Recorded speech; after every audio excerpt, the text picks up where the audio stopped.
এখানে একজন শিক্ষিত মানুষের ভোটের যা দাম, একটা মাতাল মদখোরের ভোটের একই দাম। এখানে যে একজন পুলিশের দারোগার যেই ভোটের দাম, একটা চোর সন্ত্রাসী সিসকে চোরা তারও ভোটের একই দাম।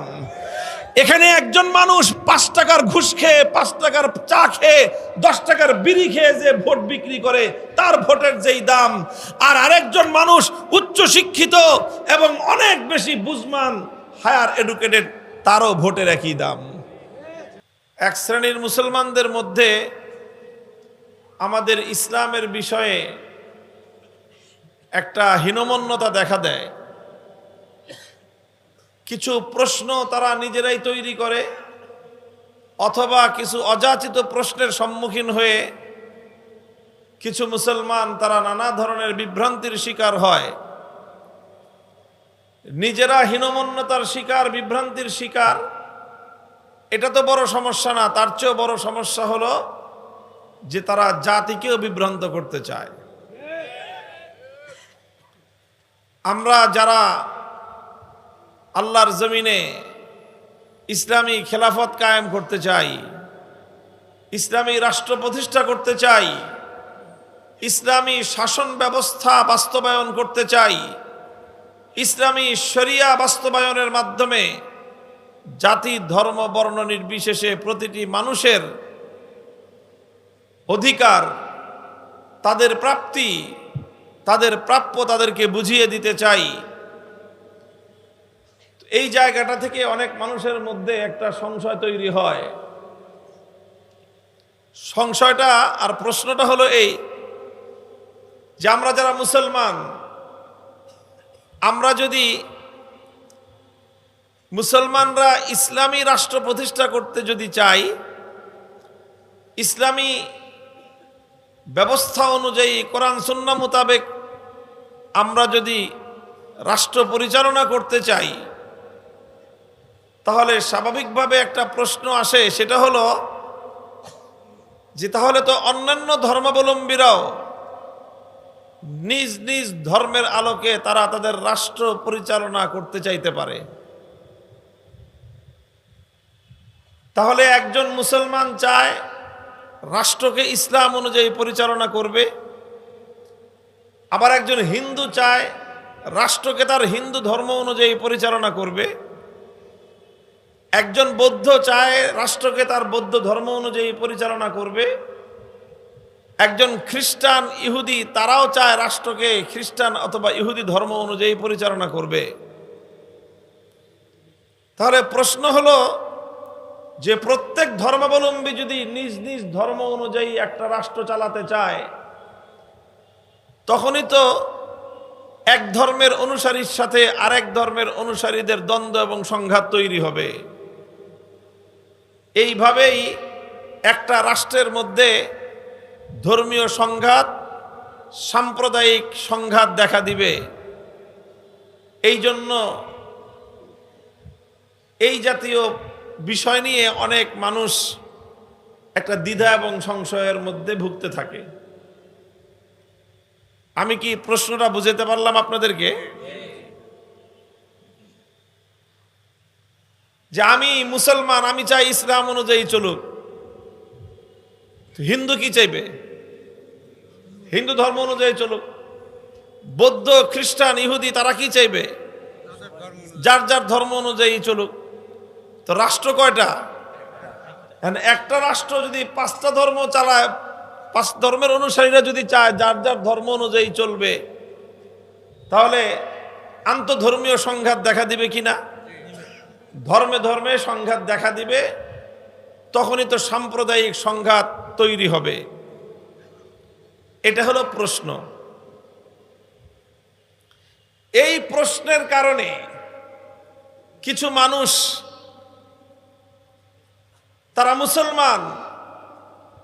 তারা মুসলমান কিন্তু তারা ইসলামী রাষ্ট্র চায় না।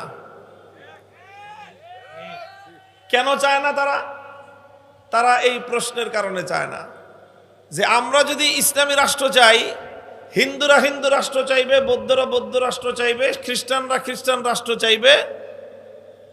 তো এই জন্য তারা বলে ধর্ম যার যার রাষ্ট্র সবার। এটা হলো, আমি আপনাদের সামনে এটা প্রমাণ করব যে মুসলমান হয়ে যারা এরকম চিন্তার অধিকারী তারা ইসলাম সম্পর্কে চরম মূর্খতার শিকার, তারা হীনমন্যতার শিকার, তারা নিজেরা ইসলাম সম্পর্কে জানে না, নিজের ধর্ম ইসলাম দাবি করে ঠিক, কিন্তু প্রকৃত অর্থে ইসলামের পূর্ণাঙ্গতা সম্পর্কে, ইসলামের শ্রেষ্ঠত্ব সম্পর্কে, ইসলামের সৌন্দর্য সম্পর্কে তারা অজ্ঞ এবং মূর্খের দেশে বসবাস করে।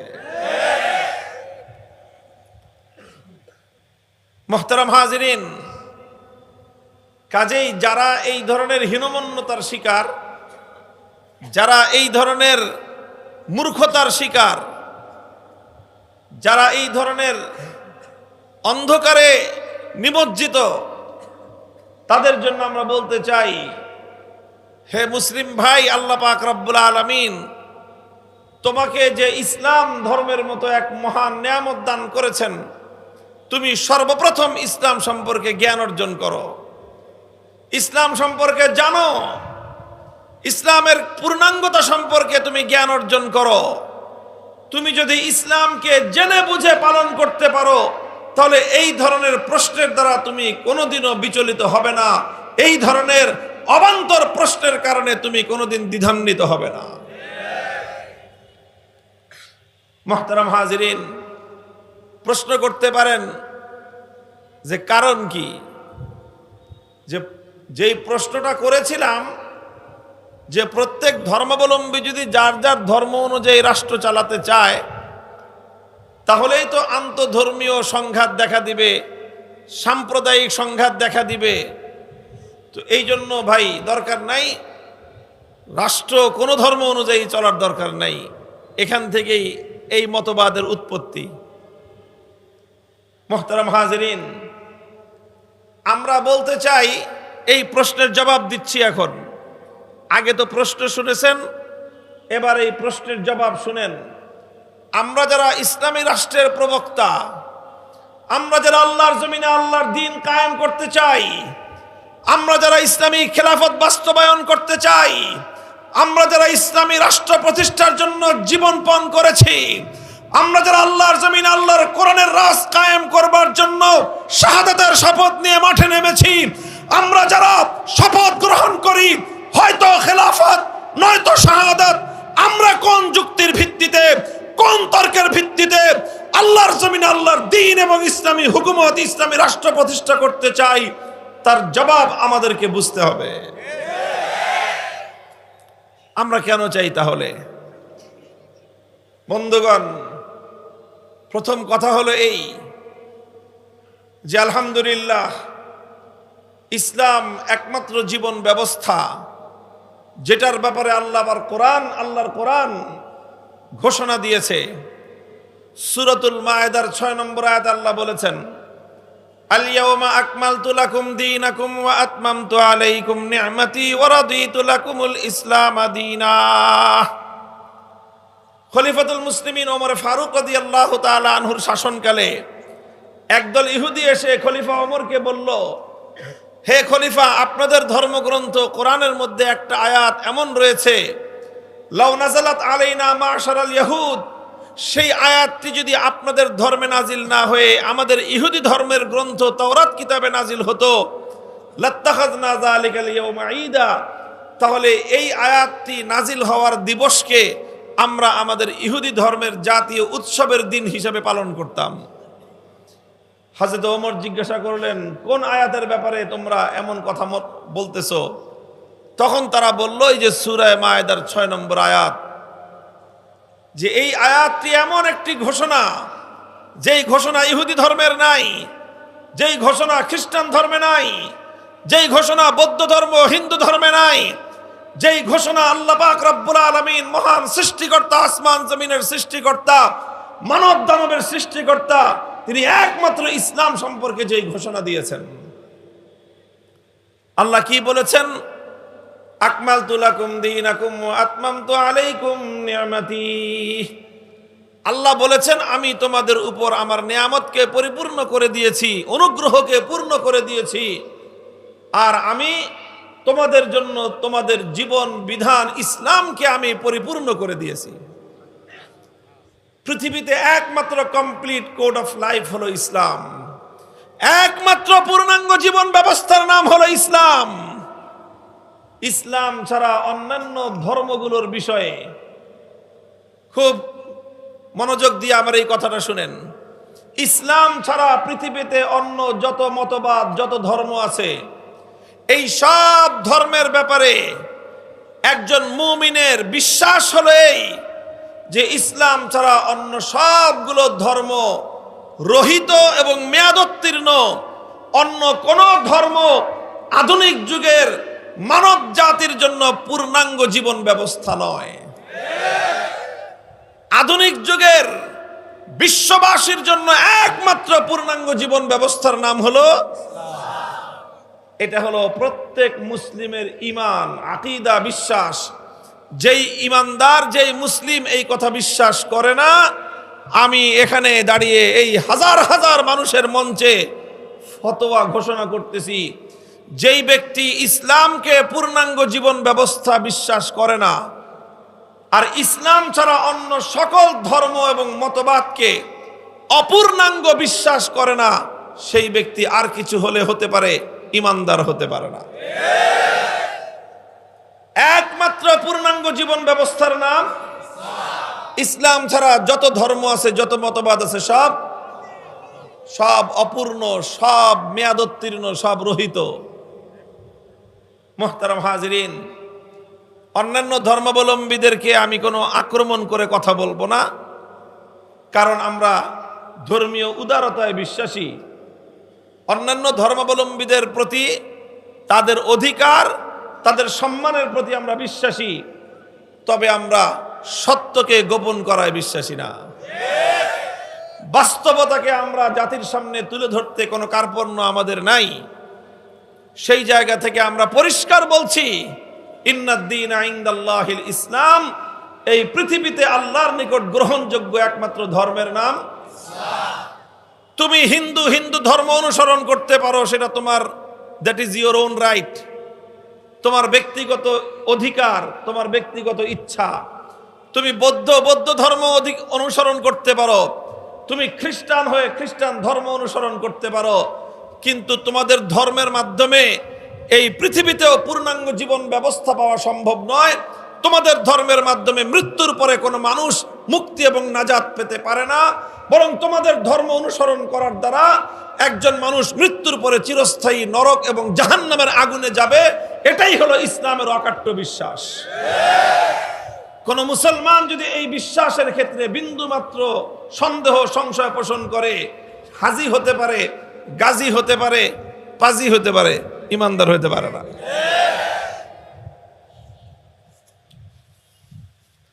মুহতারাম হাজিরিন, এটা আমার আলোচনার এই বিষয়ে খুব বেশি দীর্ঘ করব না।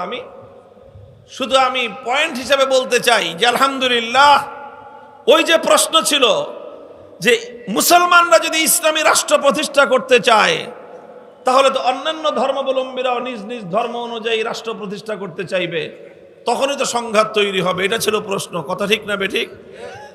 এই প্রশ্নের জবাব হলো এই যে এই পৃথিবীতে একমাত্র নিজের আদর্শ অনুযায়ী রাষ্ট্র প্রতিষ্ঠা করার দাবি ইসলাম ধর্মই করে, অন্য কোন ধর্ম এই দাবি করার সামর্থ্য রাখে না।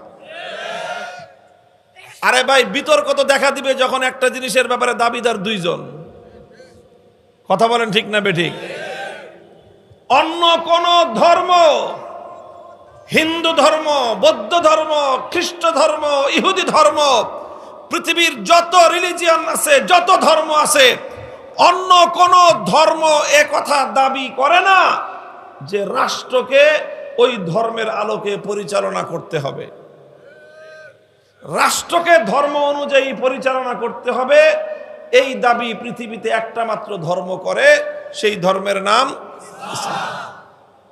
এবার বলেন, অন্য কোন ধর্ম তো রাষ্ট্রকে ধর্ম অনুযায়ী পরিচালনা করার কথাই বলে না। শুধুমাত্র বলে কে? ইসলাম। তাহলে সংঘাতটা তৈরি হবে কোত্থেকে?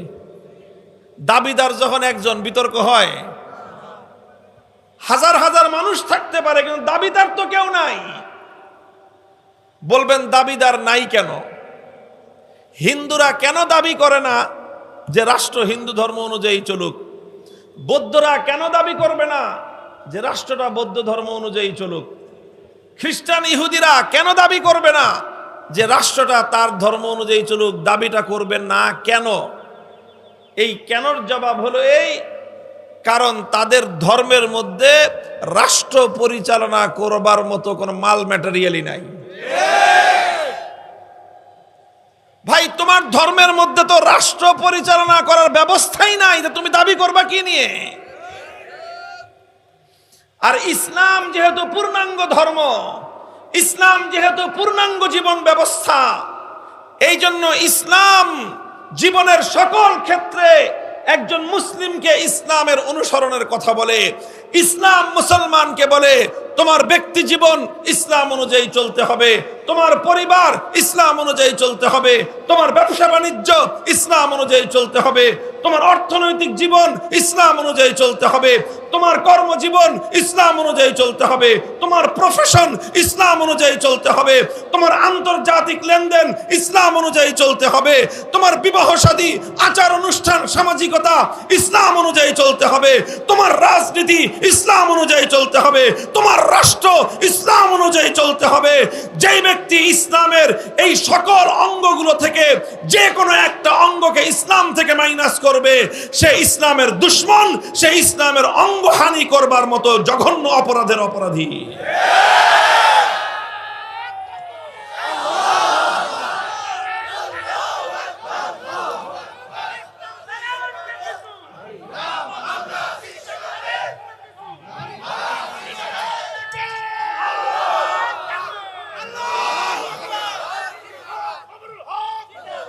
মুহতারাম হাজিরিন, মনে করতে পারেন যে আমি এই কথাটা শুধুমাত্র দাবি করে যাচ্ছি যে এখানে শুধু তো মুসলমান আর হুজুররাই আছে, অন্য কেউ নাই, ফাঁকা মাঠে শুধুমাত্র হুজুর বড় গলায় কথা বলে যাচ্ছে। না, ফাঁকা মাঠে কথা বলে যাচ্ছি না। আমি জানি যে কথা আমি এখানে বলতেছি, কিন্তু মাইক বহুদূর পর্যন্ত আছে। আপনাদের নাটোর শহর, এটা আমার আত্মীয়তার শহর। এই শহরে আমি আসছি যখন আমার বয়স 7-8 বছর। আমার বোনের বিয়ে হয়েছে এই শহরে, এবং এই শহরে এটাও জানি যে আপনাদের এই শহরে হিন্দু ধর্মাবলম্বী যথেষ্ট পরিমাণের বসবাস করেন, এবং এটাও জানি যে একটা সাম্প্রদায়িক সম্প্রীতির শহর। কাজে আমি জানি আমার এই বক্তব্য হিন্দু ভাইদের কানে যাচ্ছে, এবং এটাও জানি যে আমার এই বক্তব্য শত শত মিডিয়াতে রেকর্ড হচ্ছে, এবং এটা প্রচার হবে এবং সারা পৃথিবীর বিভিন্ন জায়গায় যাবে। অনেক অনেক হাজার হাজার খ্রিস্টানরা দেখবে, বৌদ্ধ ভাইরা দেখবে, এবং তাদেরকে লক্ষ্য করে আমি কথাগুলো বলতেছি। কাজে এরকম মনে করার কোনো কারণ নাই যে নিজের ঘরে বসে নিজের লোকদের সামনে আমি শুধুমাত্র গলাবাজি করতেছি, ব্যাপারটা এমন নয়। আমার কথা হলো যে এই পৃথিবীতে রাষ্ট্র পরিচালনা করবার দাবি একমাত্র ইসলাম করতে পারে, অন্য কোনো ধর্ম করতে পারে না। প্রশ্ন করবেন, হুজুর অন্য ধর্ম রাষ্ট্র পরিচালনা করার দাবি কেন করতে পারে না? সেটা কি জবাব দিলাম? যে অন্য কোনো ধর্মে রাষ্ট্র পরিচালনা করবার ব্যবস্থা নাই। তো তোমার কাছে ব্যবস্থাই নাই, মিয়া তুমি দাবি করবা কি? এখন কেউ যদি জানতে চান, প্রমাণ জানতে চান যে ইসলামের কাছে রাষ্ট্র পরিচালনার ব্যবস্থা আছে, অন্যান্য ধর্মগুলোর কাছে রাষ্ট্র পরিচালনার ব্যবস্থা নাই, তার প্রমাণ কি? তার প্রমাণ কি? আমি ছোট্ট ছোট্ট করে কয়েকটা দৃষ্টান্ত উপস্থাপন করে যাব, এবং এগুলো আমি চ্যালেঞ্জ হিসাবে রেখে যাব। কি হিসাবে? যদি আমার এই চ্যালেঞ্জ আপনাদের নাটোর শহরের যে কোনো ধর্মীয় পণ্ডিত, যে কোনো ধর্মের ধর্মীয় পণ্ডিত যদি এই চ্যালেঞ্জ গ্রহণ করতে পারেন, তাহলে আবারও 24 ঘন্টার নোটিশে আমি সেই চ্যালেঞ্জ নিয়ে আলোচনা করার জন্য আপনাদের মাঠে আমি হাজির হব।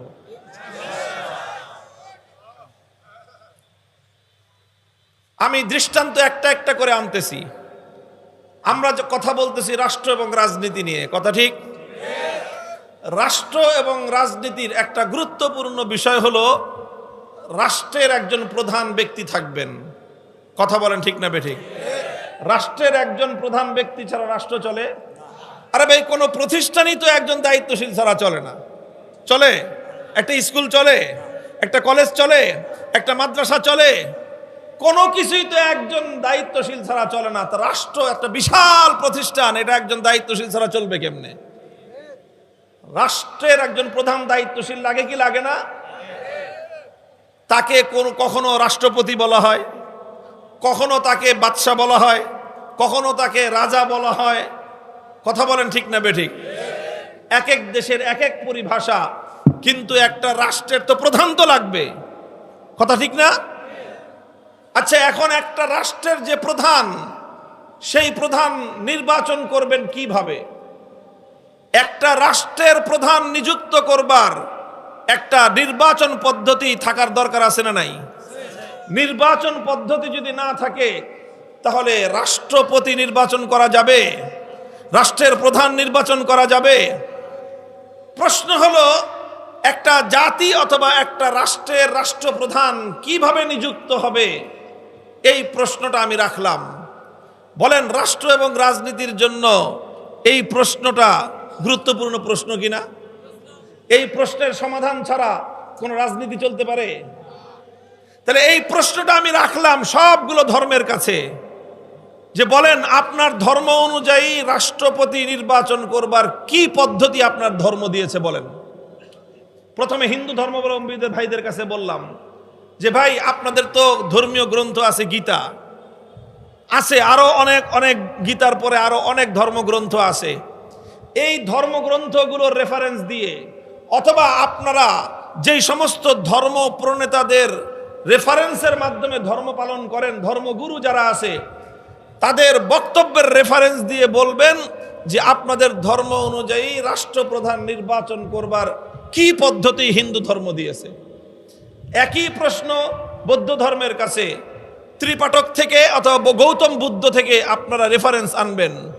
একই প্রশ্ন খ্রিস্টানদের কাছে আপনাদের ধর্মগ্রন্থ ইনজিল, নিউ টেস্টামেন্ট অথবা আপনাদের ধর্মের নবী ঈসা আলাইহিস সালাতু ওয়াস সালাম থেকে। ইহুদিদের কাছে একই প্রশ্ন ওল্ড টেস্টামেন্ট তাওরাত কিতাব থেকে অথবা আপনাদের নবী মুসা আলাইহিস সালাম থেকে রেফারেন্স সহ আপনারা চার ধর্মের লোক একটা ফর্মুলা দিবেন যে ধর্ম অনুযায়ী রাষ্ট্রের প্রধান নির্বাচন করবার কি ফর্মুলা আপনাদের ধর্মে আছে বলেন। আমি প্রশ্ন রাখলাম, উত্তরটাও আমি আগাম দিয়ে যাই। আমি তো বললাম ওপেন চ্যালেঞ্জ, আপনাদের ধর্মের সত্যিকার রেফারেন্স সহ প্রমাণ সহ আপনারা আনবেন যে আপনাদের ধর্মের মধ্যে এই কথা বলা আছে। আমি প্রশ্নের আগাম জবাব দিয়ে যাই যে এই প্রশ্নের জবাব, সন্তোষজনক জবাব দেওয়ার মতো পৃথিবীতে কোন ধর্মাবলম্বীদের মায়ের পেটে কোনো সন্তান জন্ম হয় নাই। কোন ধর্মে এই প্রশ্নের সমাধান নাই। রাষ্ট্রপতি নির্বাচন করবার, রাষ্ট্রপ্রধান নির্বাচন করবার কোন ফর্মুলা অন্যান্য ধর্মাবলম্বীদের কাছে নাই, প্রামাণ্য সূত্রে নাই। বলবেন হুজুর ইসলামের কাছে কি আছে? আমি বলবো ইসলামের কাছে কি আছে এই প্রশ্নের জবাব দেওয়ার জন্য কোনো সময়ের প্রয়োজন নাই। এই মুহূর্তে আমি তার জবাব দিতে পারবো। আলহামদুলিল্লাহ, ইসলামের কাছে নির্বাচন ব্যবস্থার একটা সিস্টেম আছে, রাষ্ট্রের প্রধান নিযুক্ত করবার একটা পদ্ধতি আছে। শুধু পদ্ধতি আছে তাই নয়, বরং ইসলাম যেই পদ্ধতি দিয়েছে, আমরা বুকে হাত দিয়ে तमाम পৃথিবীর সমস্ত ব্যবস্থাগুলোকে অ্যানালাইসিস করে চ্যালেঞ্জ করে আমরা ঘোষণা করতে পারি, দুনিয়াব্যাপী রাষ্ট্রপ্রধান নির্বাচন করবার যত পদ্ধতি পৃথিবীর শুরু থেকে আজ পর্যন্ত চলমান রয়েছে, সকল পদ্ধতির তুলনায় ইসলামের দেওয়া পদ্ধতি সর্বশ্রেষ্ঠ এবং নির্ভুল পদ্ধতি। ইসলাম কি পদ্ধতি দিয়েছে? ইসলাম রাষ্ট্রপ্রধান নির্বাচন করবার একটা পদ্ধতি দিয়েছে। সেই পদ্ধতি হলো আহলুল হাল্লি ওয়াল আকদ, অর্থাৎ ইসলামের নির্বাচন ব্যবস্থাটা হলো এই যে আগে রাষ্ট্রপতি নির্বাচন করবার আগে ভোটার নির্বাচন করতে হবে। কি নির্বাচন করতে হবে? ভোটার ভোটার কে হবে?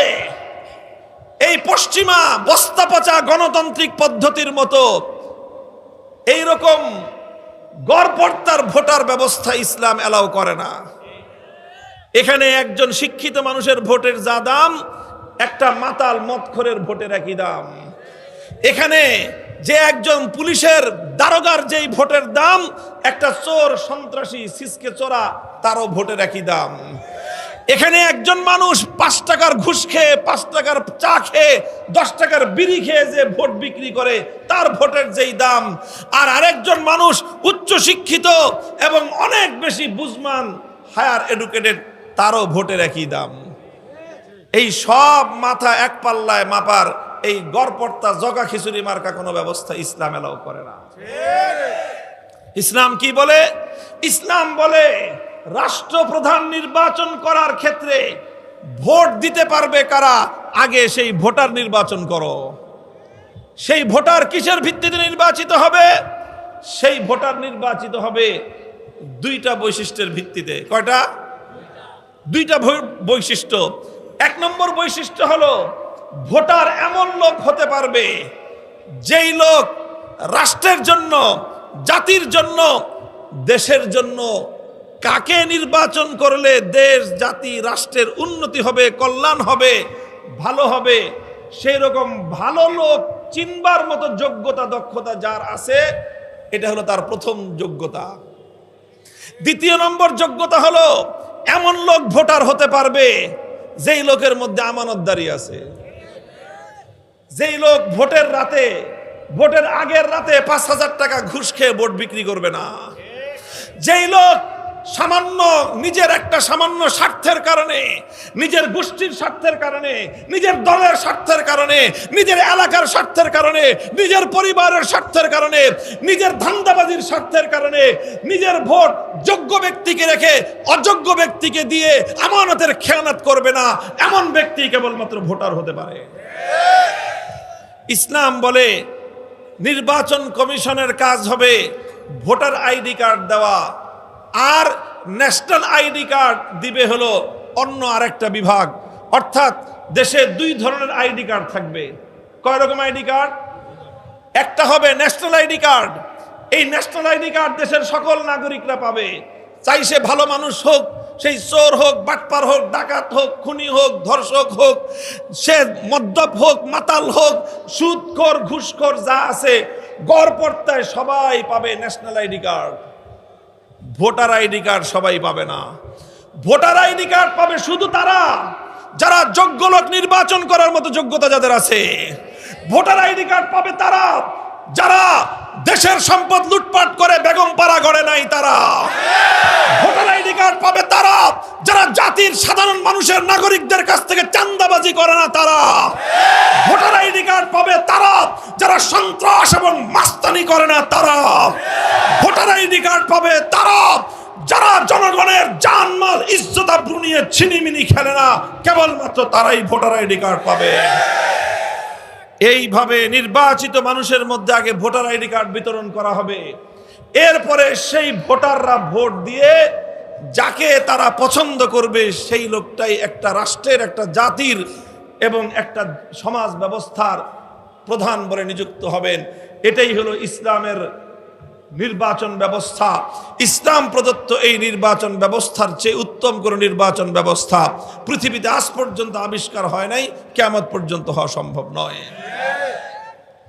মুহতারাম হাজিরিন, কাজেই নির্বাচন ব্যবস্থা, একজন শাসক নির্বাচন করতে পারে ইসলাম। ইসলাম ছাড়া অন্য কোনো ধর্মের কাছে শাসক নির্বাচন করার কোনো ফর্মুলা নাই। তো তুমি যে রাষ্ট্র চালাবা, অন্য কোনো ধর্ম অনুযায়ী তো শাসক নির্বাচন করবারই কোনো ব্যবস্থা নাই। শাসক নির্বাচন করবার ব্যবস্থা না থাকলে রাষ্ট্র চলবে কি দিয়ে, রাজনীতি হবে কি দিয়ে? এটা একটা দৃষ্টান্ত দিলাম। আরেকটা দৃষ্টান্ত দেই। এই যে রাষ্ট্র যদি চালাতে চান আপনি, যে কোনো একটা রাষ্ট্র পরিচালনা করতে গেলে রাষ্ট্রের একটা গুরুত্বপূর্ণ বিভাগ হলো অর্থ মন্ত্রণালয়। কথা বলেন ঠিক না বেঠিক? অর্থ ব্যবস্থাপনা, রাষ্ট্রের অর্থনৈতিক ব্যবস্থাপনা কিভাবে হবে এটা ঠিক করা ছাড়া এটা সুন্দরভাবে পরিচালনা করা ছাড়া কোনো রাষ্ট্র পরিচালনা করা সম্ভব? একটা রাষ্ট্রের প্রধান দায়িত্বই তো হলো দেশের জনগণের অর্থনৈতিক নিরাপত্তা নিশ্চিত করা। কথা বলেন ঠিক না বেঠিক? আমরা বলবো এই যে প্রশ্ন যে একটা রাষ্ট্রের অর্থ ব্যবস্থা কিভাবে চলবে, এই প্রশ্ন রাখলাম সবগুলো ধর্মের কাছে। বলো দেখি যে তোমাদের ধর্ম অনুযায়ী রাষ্ট্রের অর্থ ব্যবস্থা পরিচালনা করবার কি ফর্মুলা তোমাদের ধর্মে আছে? নাই। হিন্দু ধর্মের কাছে রাষ্ট্রের অর্থ ব্যবস্থা পরিচালনা করবার কোনো ফর্মুলা নাই, বৌদ্ধদের কাছে নাই, খ্রিস্টানদের কাছে নাই, ইহুদিদের কাছে নাই। কোন ধর্মের মধ্যে আধুনিক যুগের রাষ্ট্রের অর্থ ব্যবস্থা পরিচালনা করবার কোনো ফর্মুলা নাই। আলহামদুলিল্লাহ, ইসলামের কাছে আপনি প্রশ্ন করেন, ইসলাম আপনার প্রশ্ন করার আগেই আপনাকে জবাব দিয়ে দিবে।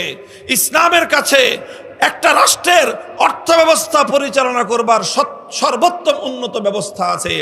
আমরা ইসলামের কোরআন সুন্নাহর আলোকে একটা রাষ্ট্রের জাতীয় বাজেট আমরা 24 ঘন্টার মধ্যে প্রণয়ন করে দিতে পারবো। রাষ্ট্রের রেভিনিউ কালেকশন হবে কোন কোন খাত থেকে, কোন কোন খাত থেকে রাষ্ট্রের আয় হবে, কোন কোন খাতে রাষ্ট্রের ব্যয় হবে, কিভাবে একটা রাষ্ট্রের নাগরিকদের উপর কর ধার্য করা যাবে, কতটুকু কর ধার্য করলে ইনসাফ হবে, কতটুকু কর ধার্য করলে জুলুম হবে, অন্যায় হবে, কিভাবে রাষ্ট্রের অর্থনৈতিক ব্যবস্থা হবে, তার পূর্ণাঙ্গ রূপরেখা আলহামদুলিল্লাহ কোরআন সুন্নাহর আলোকে আমরা জাতির সামনে উপস্থাপন করতে প্রস্তুত। আরেকটা দৃষ্টান্ত দেই। আপনারা জানেন যে আজকের আধুনিক যুগ, এই আধুনিক যুগে যে কোনো অর্থনৈতিক কার্যক্রম পরিচালনা করবার জন্য ব্যাংকিং ব্যবস্থার প্রয়োজন আছে না নাই? বলেন তো, ব্যাংকিং ব্যবস্থা ছাড়া আজকের দুনিয়ার কোন অর্থনৈতিক কার্যক্রম চলে? কোন একটা স্কুল আছে যে স্কুল ব্যাংক ছাড়া চলবে? ব্যাংকে অ্যাকাউন্ট নাই এমন কোন স্কুল দেখাতে পারবেন? কলেজ দেখাতে পারবেন?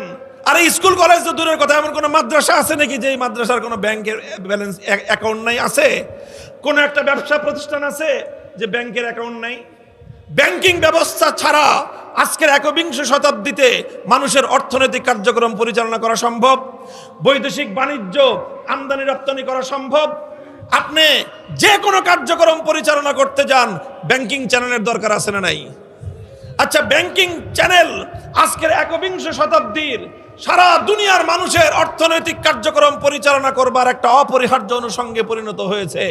আমি এই ব্যাংকিং সেক্টরটাকে ফর এক্সাম্পল দৃষ্টান্ত হিসেবে সামনে এনে আমি প্রশ্ন করি, হিন্দু, বৌদ্ধ, ইহুদি, খ্রিস্টান ধর্মাবলম্বী ভাইয়েরা, তোমরা বলো দেখি, তোমাদের ধর্মের আলোকে, তোমাদের গীতা, তোমাদের ত্রিপাঠক, তোমাদের তাওরাত, ইনজিল, তোমাদের নবী মুসা, ঈসা আলাইহিস সালাম, তোমাদের ধর্ম প্রণেতা গৌতম সহ তোমাদের যত ধর্ম প্রণেতা আছে, তাদের সকলের বক্তব্য এবং ধর্মীয় রেফারেন্সের আলোকে একটা ব্যাংক আমাদেরকে বানায় দেখাও যে ব্যাংকটা হিন্দু ধর্মের রীতি অনুযায়ী চলবে।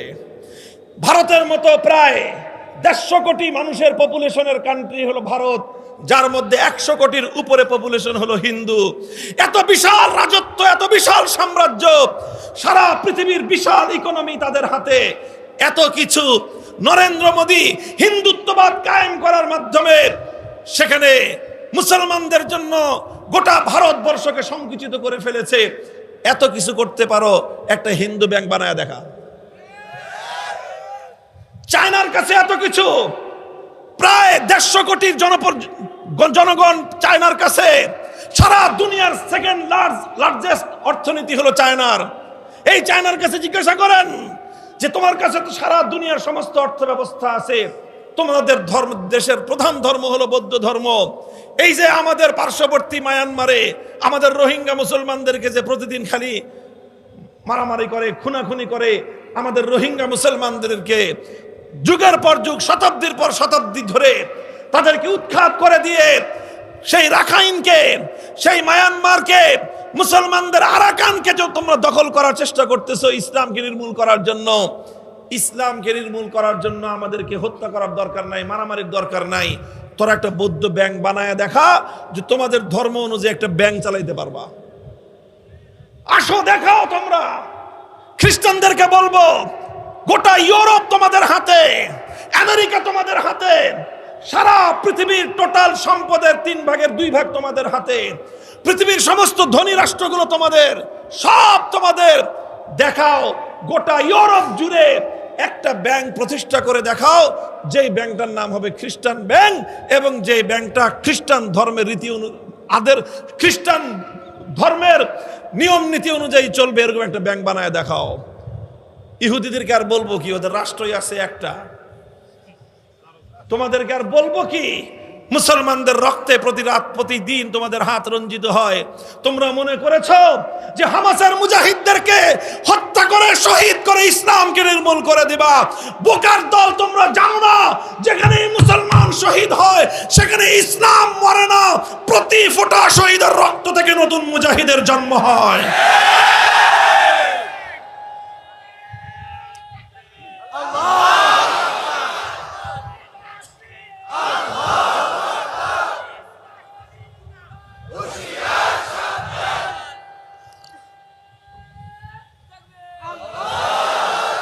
এত কিছুর প্রয়োজন নাই। ইসরায়েলিরা সারা দুনিয়ার অর্থ ব্যবস্থাকে তোমরা কূটবুদ্ধির মাধ্যমে, কূটকৌশলের মাধ্যমে কুক্ষিগত করে রেখেছ।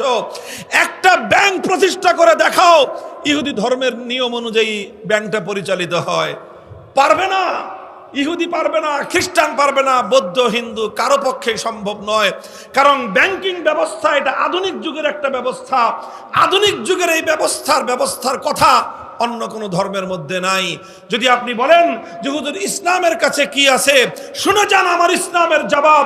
ইসলাম এই ব্যাংকিং ব্যবস্থা সম্পর্কে বিশ্বকে কি জবাব দিবে, কি প্রতি উত্তর দিবে, সেই জবাব দেওয়ার জন্য 2025 সাল পর্যন্ত আমাদের অপেক্ষা করতে হয়নি। বরং আজ থেকে প্রায় 75 বছর আগে, 65 বছর আগে, 1960-এর দশকে সারা দুনিয়ার সামনে কোরআন সুন্নাহ ভিত্তিক, শরিয়া ভিত্তিক ইসলামী ব্যাংকিং ব্যবস্থা, এটা শুধুমাত্র আজকে থিওরি নয়, বরং সারা দুনিয়ার জাতি ধর্ম বর্ণ নির্বিশেষে 700 কোটি মানুষের অর্থনৈতিক নিরাপত্তা দেওয়ার দায়িত্ব ইসলামী ব্যাংকিং গুলো গ্রহণ করে রেখেছে। শুধু আমার বাংলাদেশে 11টা ব্যাংক আছে ইসলামিক ব্যাংক। তার মধ্যে গোটা বাংলাদেশ, এই ফ্যাসিবাদ পরবর্তী বাংলাদেশ, হাসিনা রেজিম গোটা বাংলাদেশের অর্থ ব্যবস্থাকে তার দাদার কাছে সে খোকলা করে, তলাবিহীন ঝুরি করে বাংলাদেশ থেকে সমস্ত সম্পত্তি পাচার করেছে অন্য দেশে। এইরকম একটা ভঙ্গুর অর্থ ব্যবস্থার মধ্যেও আজ বাংলাদেশ আবার অর্থনীতিতে ঘুরে দাঁড়িয়েছে। এই ক্ষেত্রে অন্যতম অবদান বাংলাদেশের ইসলামী ব্যাংকের। খবর নেন, বিগত 1.5 বছরে বাংলাদেশে সবচেয়ে রেমিটেন্স কোন ব্যাংকের মাধ্যমে বাংলাদেশে এসেছে? জবাব হবে ইসলামী ব্যাংক। মানুষের অর্থনৈতিক নিরাপত্তা কোন ব্যাংক সবচেয়ে বেশি দিয়েছে? Islamic bank. এই ইসলামী ব্যাংক শুধু মুসলমানদের অ্যাকাউন্ট খোলে না, ইসলামী ব্যাংক শুধু মুসলমানদের কাছে বিনিয়োগ করে না, ইসলামী ব্যাংকে অ্যাকাউন্ট খুলে হিন্দুরা উপকৃত হচ্ছে, ইসলামী ব্যাংকে অ্যাকাউন্ট খুলে বৌদ্ধ খ্রিস্টানরা উপকৃত হচ্ছে। ইসলামী ব্যাংক থেকে লোন নিয়ে হিন্দু, বৌদ্ধ, খ্রিস্টান প্রত্যেকেই তাদের ব্যবসা বাণিজ্যকে সমৃদ্ধ করার সুযোগ পাচ্ছে।